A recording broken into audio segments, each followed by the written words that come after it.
Ajouté international. Consultez notre dossier sur le groupe djihadiste État islamique.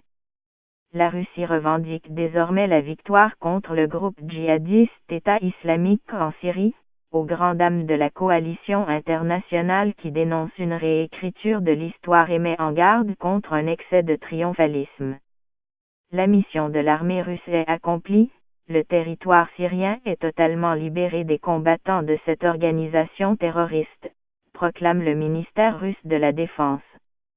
Une victoire gravée dans le marbre lundi par le président Vladimir Poutine lors d'une visite surprise aux soldats russes stationnés en Syrie. Vous revenez victorieux, la patrie vous attend, leur a-t-il lancé en annonçant le retrait d'une grande partie du contingent russe. Pour la coalition internationale emmenée par les États-Unis, qui combat depuis 2014 en Syrie et a longtemps reproché aux Russes de briller par leur absence sur ce terrain-là, la potion est pour le moins amère.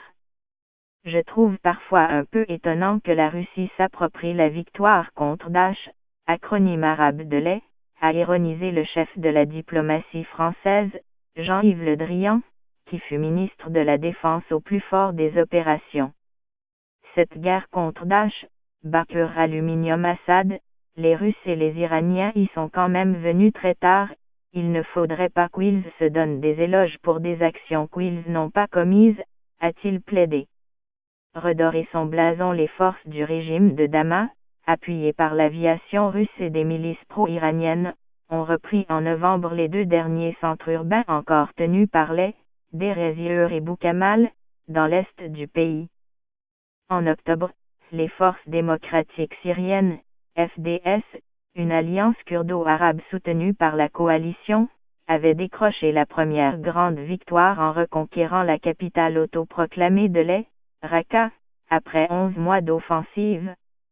La Russie n'a mené qu'une fraction des opérations antiterroristes en Syrie et la lutte contre n'était pas sa priorité, renchérit le Pentagone. Depuis son engagement en septembre 2015, l'armée russe s'est surtout concentrée sur l'opposition dite modérée dans la Syrie utile, ouest, qui agrège les forces économiques vitales du pays, selon la coalition. Ils ont commencé à frapper Daesh quand il n'y avait plus grand monde d'autre à frapper, déclare une source diplomatique française à l'AFP. Ils veulent sur la fin requalifier tout leur engagement comme étant un engagement contre-terroriste et redorer le blason du régime, selon elle. L'enjeu est aussi de contrôler un maximum de territoire en vue des négociations de paix. Sans surprise, Moscou livre une toute autre lecture des événements. En 3 ans d'existence, la coalition n'a obtenu que dernièrement son premier résultat dans la lutte contre en Syrie, la destruction de Raqqa et de ses civils par des bombardements massifs, assène le ministère russe de la Défense. Mutation du conflit. Pour les Occidentaux, si la victoire contre est acquise, le combat n'est pas pour autant achevé.